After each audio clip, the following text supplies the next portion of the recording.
We had a major issue on the production line earlier this week, so the entire development package for this weekend has failed. Check your workstation for the details.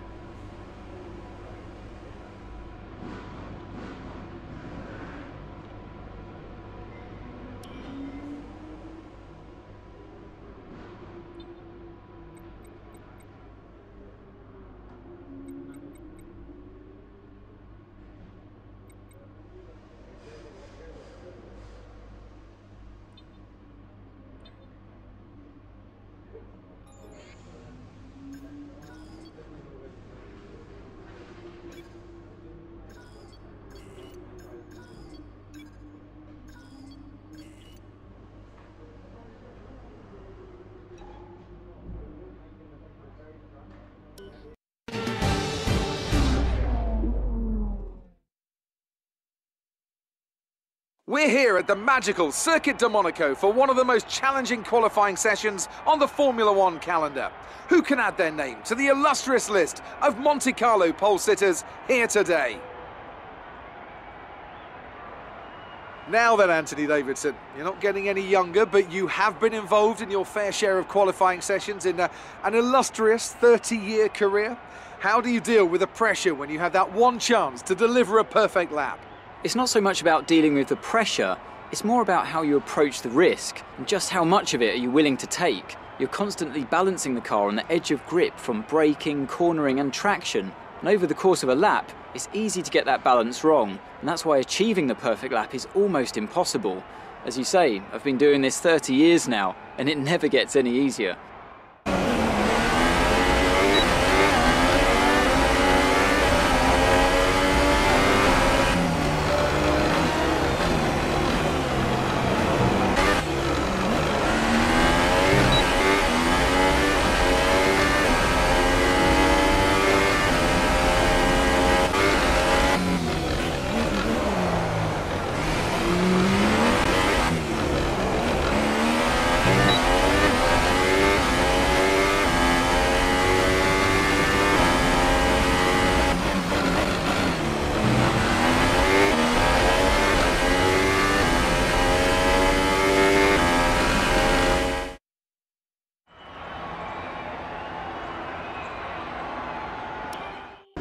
Tough luck there. It's not quite where we'd want to be on the grid, but chin up, it's not the end of the world.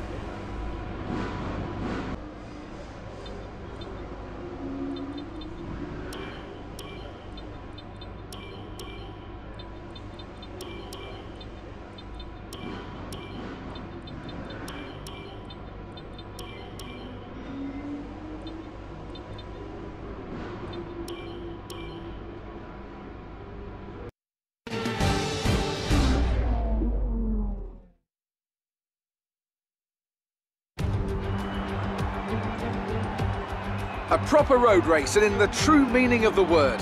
That was how Mr. Monaco, the late great Graham Hill, once described this iconic event. The cars we drive have come a long way in the intervening half-century, but still we race on those same public roads beside the Mediterranean Sea. There's no victory more coveted than that of the Monaco Grand Prix. The prestigious Circuit de Monaco then, it's not all that dissimilar today to the layout that made its debut almost a century ago. It's 2 miles and 19 corners through the streets of Monte Carlo, and although the average lap speed of around 93 miles per hour is the lowest of the season, the tiny margins for error make it the natural habitat of the safety car. And as the drivers start thinking about getting a good start and how on earth to get through Saint-Devote in one piece, I have to wonder, Anthony Davidson, if we might be seeing a safety car or two today. Well, you wouldn't exactly bet against it, would you? Statistically, it is pretty common, of course. About 80% of all Monaco Grand Prix will have at least one safety car. And that's despite the incredible work of the marshals around here, who you'll often see lifting cars out of the way just under the yellow flag conditions.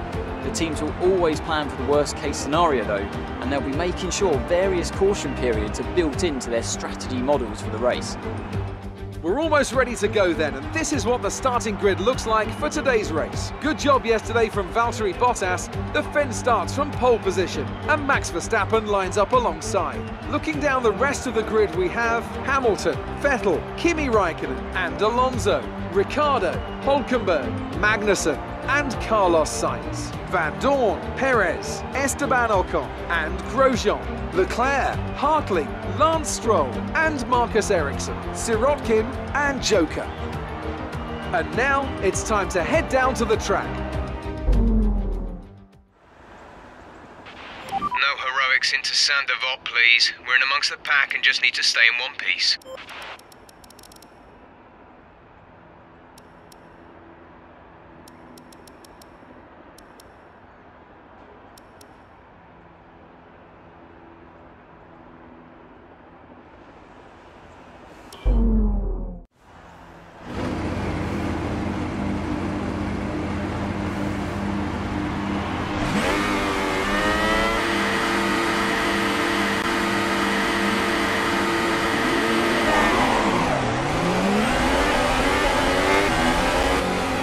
Okay, go through all the gears if you can. We need to make sure the engagement is okay before the start. We're going to want to put some temperature into the tyres and brakes. We need to keep the engine cool though, so don't go too high with the revs.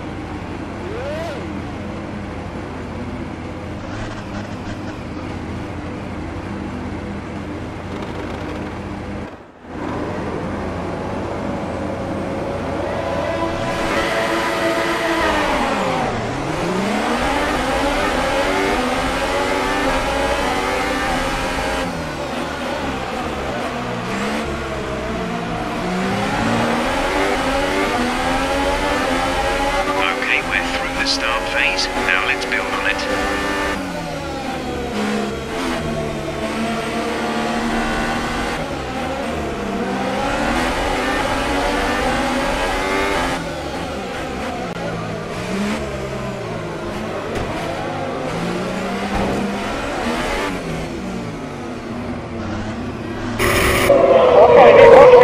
I think you have to leave a space. All the time you have to leave a space. Okay?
DRS has been enabled.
where did you want to go?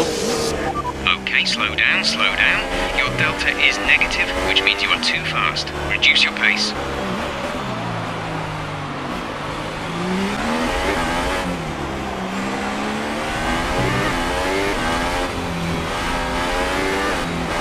Okay, some information on Magnussen. It looks like the problem is terminal. They're retiring the car.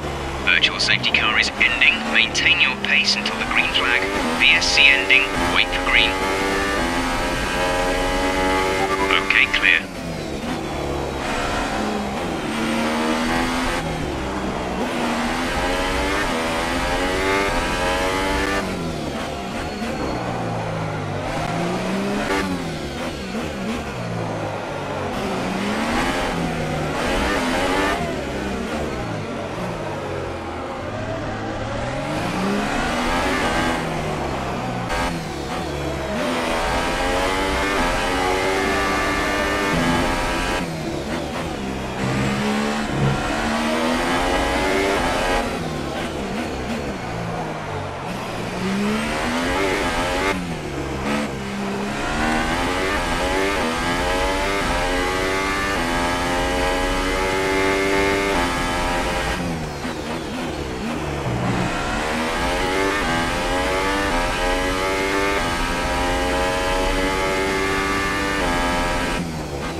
The gap to the car ahead is 7.1 seconds.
Okay, that was a big one. Confirm you're okay, please.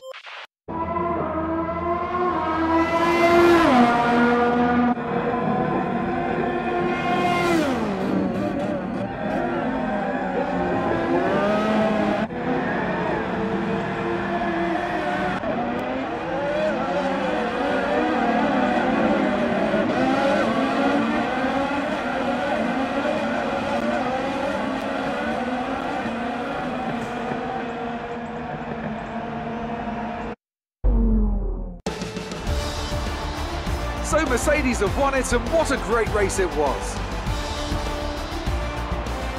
So, Ant, how exactly did they set themselves apart from the pack today? Well, I'd say it's just raw pace, plain and simple. I mean, we could sit here and talk about strategy all day, the overtaking, looking after the tyres, but at the end of it all, if you want to win, you need a package that's got the speed over everyone else, and that's exactly what they had today. So as I say that, we can see the drivers coming out now to collect their trophies. It's yet more silverware to take back to their base in Brackley after another excellent Grand Prix.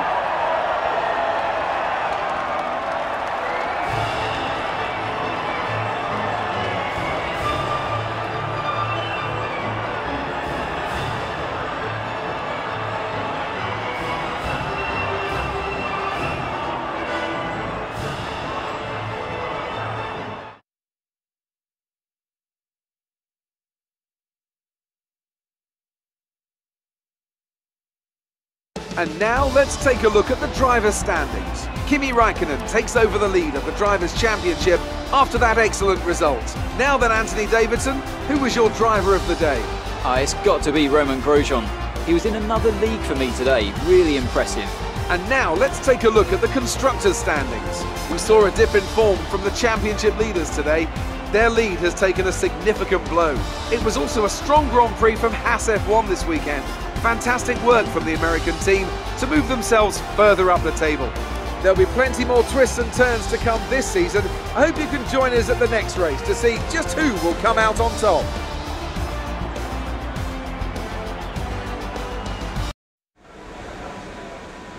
Well, things didn't really go your way today.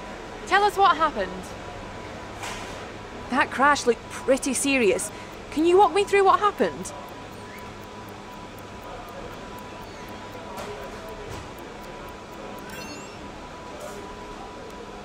It was more like dodgems than Formula 1 today, wasn't it?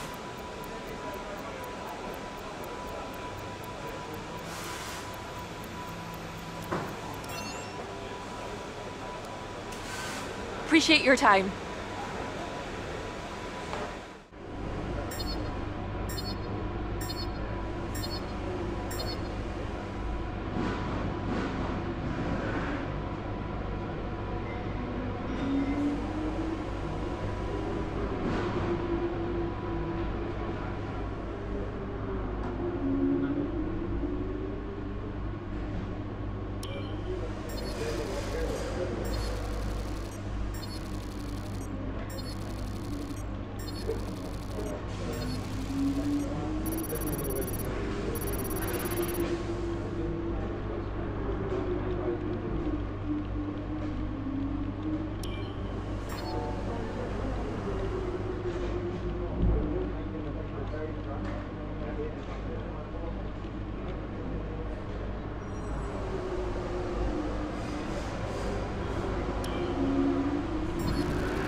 What on earth was that performance? Come on, this isn't bumper cars at the fairground. Your results and conduct here matter, so pay more attention. We can't afford too many races like that.